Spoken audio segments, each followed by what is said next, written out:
अगर तुम नहीं दोगे तो मैं फर्दन फर्दन सबको मार दूंगा। उनमें से एक डाकू कह रहा है। वो जो लोग बेकरी में मौजूद हैं उनमें से एक शख्स ने कहा कि हमें मार के तुम्हें क्या मिलेगा? तो वो कहता है इसीलिए मैं कह रहा हूं कि हम तुम्हें मारना नहीं चाहते। जो कुछ है कैश इसमें डाल। तो फिर उन्होंने कैश हवाले कर दिया। कैश हवाले कैसे कर देते हैं? वो तो मेहनत कर रहे हैं। वो कहते हैं हम तुम्हें ऐसे नहीं ले जाने देंगे। तो डाकू रिवॉल्वर निकालता है। जो मजम्मत कर रहा था कि हम तुम्हें नहीं देंगे, वो कहता है इसको बोलो कि थैले में सारा पैसा डाल दे वरना मैं तुम्हें गोली मार दूं। वो कहता है पैसा तो हम नहीं देंगे, तुम्हें अगर गोली मारनी है तो मार दो। तो वो डाकू उसको गोली मारता है। अब जब गोली मारता है तो वो गोली उसके लगने से पहले वो शख्स उस गोली को पकड़ लेता है।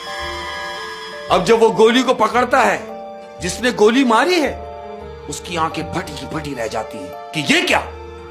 वो बजाय इसके कि रुकते, वो चारों डाकुओं ने उस पर फायरिंग शुरू कर दी। चारों ने मिलके उस शख्स पे फायरिंग शुरू करी है और चारों सिमत से उसको गोलियां लग रही हैं। वो उसको फिर क्या हुआ? उस शख्स को गोलियां लगी हैं। ये सब समझ रहे हैं कि ये कब गिरेगा। तो जानते हो वो जो शख्स जिसको गोलियां लगी हैं वो अपने कपड़े झाड़ता है और उसी हालत में खड़ा हुआ है। उसके खून भी नहीं निकला है। मत ये चारों कहते हैं कि भाई तू कौन है? वो कहता मैंने तुम्हें मना किया था। मैं तुम्हें मना कर रहा हूं कि हमें ना सताओ, हमें तंग ना करो। अब ये चारों दरवाजे की तरफ लपकते हैं। जब दरवाजा खोलने की कोशिश करते हैं तो दरवाजा नहीं खुल रहा, दरवाजा लॉक हो गया है। अब जब दरवाजा नहीं खुलता तो उनमें से एक डाकू कहता है चीख के कि अरे भाई आखिर तुम लोग कौन हो? तो जिसको उन्होंने गोलियां मारी थी वो कहता है तुम देखना चाहते हो कि हम कौन हैं? तो फिर लो देखो।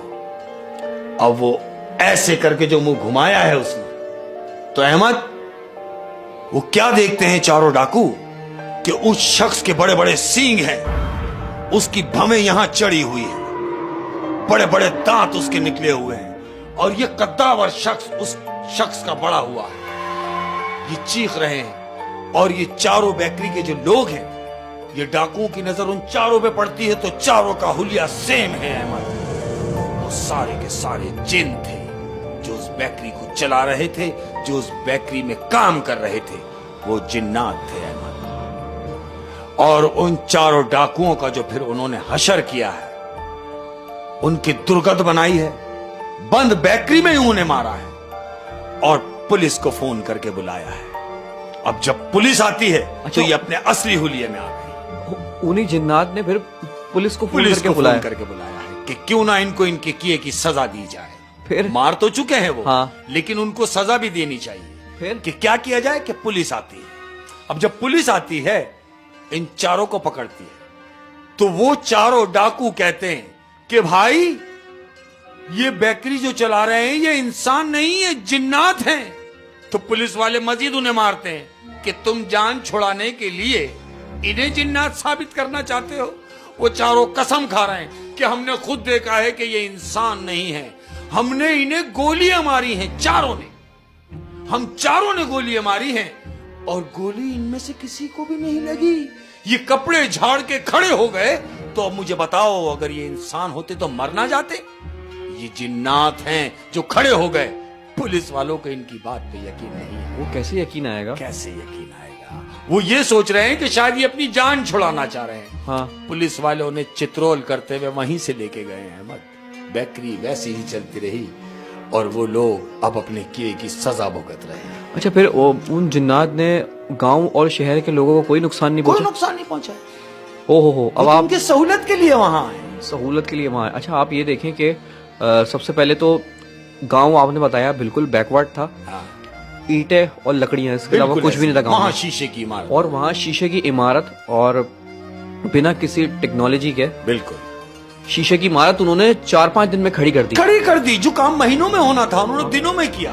यही सोच के गांव वाले भी हैरत में थे कि यार कितनी स्पीड से काम किया है। लेकिन हकीकत किसी को नहीं मालूम। हकीकत ये चारों डाकुओं के अलावा अगर वो डकैती ना करने आते तो शायद उनको भी ना पता। तो शायद किसी को भी नहीं पता चलता, किसी को। लेकिन अब उन्हें शायद पता चलने का फायदा भी नहीं है, कुछ नहीं। क्योंकि उनकी वो तो चोर कौन है, बिलीव करेगा उनकी बात पे? उनकी बात का कौन यकीन कौन believe करेगा। करेगा? ओहो, यानी क्या बात है शेख साहब, मजा आ गया। क्या बात।